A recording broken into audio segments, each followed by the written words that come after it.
चलिए आज एक कहानी में उतरते हैं। एक ऐसी कहानी जो सदियों पुराने सवाल से जुड़ी है कि जिंदगी में असली खजाना आखिर है क्या।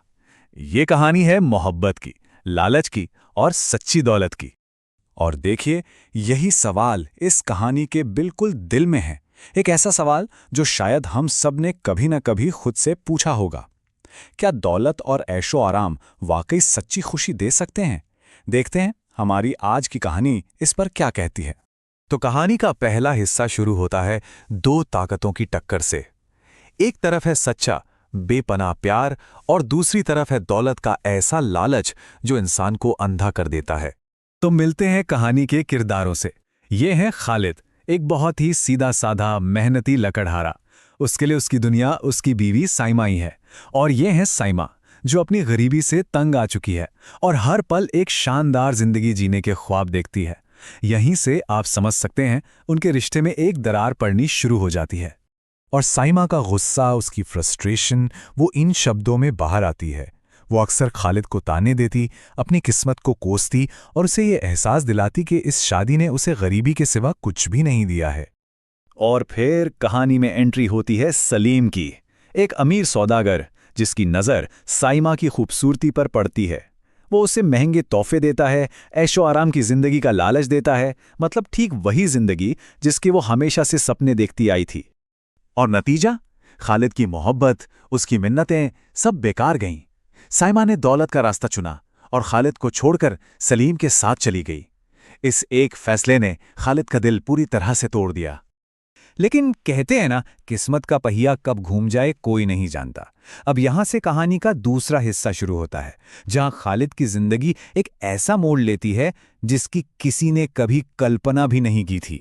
अब देखिए, खालिद चाहता तो गम में डूब सकता था, लेकिन उसने ऐसा नहीं किया। उसने अपना सारा दुख, सारा गुस्सा अपनी मेहनत में लगा दिया। वो पहले से भी ज्यादा लगन से जंगल में काम करने लगा और शायद यही मेहनत किस्मत को उसकी तरफ खींच लाई। हुआ ये कि एक दिन जंगल में कुल्हाड़ी चलाते हुए उसे एक पुराने पेड़ के नीचे कुछ दबा हुआ मिला, एक लोहे का संदूक। और जब उसने उसे खोला तो उसकी आंखें खुली की खुली रह गईं। संदूक सोने के सिक्कों और बेशकीमती जवाहरात से लबालब भरा था। ये वो खजाना था जो उसकी दुनिया बदलने वाला था। इस दौलत ने खालिद को मगरूर नहीं बनाया। उसने बदला लेने के बारे में नहीं सोचा, बल्कि उसने अपने लिए एक नई जिंदगी बनाई। सलीम से भी बड़ा और शानदार महल बनवाया और अपनी नेकी और दरियादिली से पूरे गांव में इज्जत कमाई। और अब आता है कहानी का वो हिस्सा, वो मोड़ जहां सब कुछ तय होने वाला था।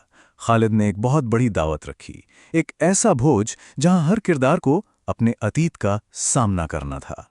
खालिद की इस दावत में पूरा गांव जमा हुआ, लेकिन सबकी नजरें दो मेहमानों पर थीं, साइमा और सलीम, जिन्हें खास तौर पर बुलाया गया था। हवा में एक अजीब सी बेचैनी थी। सब सोच रहे थे कि अब खालिद क्या करेगा, क्या वो बदला लेगा? और ठीक उसी पल जब सबको लगा कि खालिद कोई बड़ा तमाशा करेगा, उन्हें जलील करेगा, उसने कुछ ऐसा कह दिया जिसकी किसी को उम्मीद नहीं थी।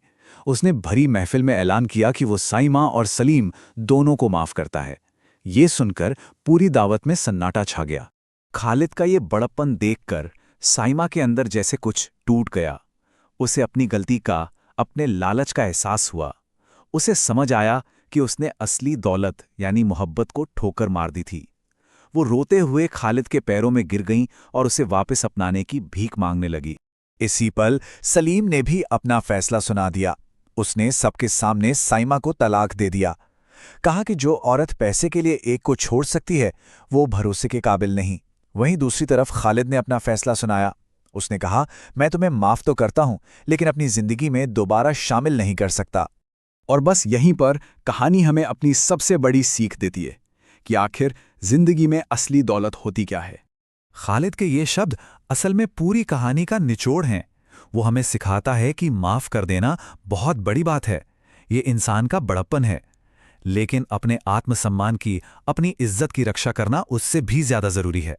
कहानी के आखिर में खालिद अपनी सारी दौलत लोगों की भलाई में लगा देता है, स्कूल और अस्पताल बनवाता है और एक नेक इंसान के तौर पर अपनी जिंदगी गुजारता है। और साइमा, खालिद उसकी ज़रूरतें तो पूरी करता है, लेकिन वो अपनी बाकी की ज़िंदगी अकेलेपन और पछतावे की आग में जलते हुए गुजारती है। तो ये कहानी आखिर में हमें इसी एक सवाल के साथ छोड़ जाती है, असली खजाना क्या है? वो सोना जो जमीन के नीचे से मिलता है, या वो स्वाभिमान जो किसी भी हाल में हमें टूटने और बिखरने नहीं देता? इस पर जरूर सोचिएगा।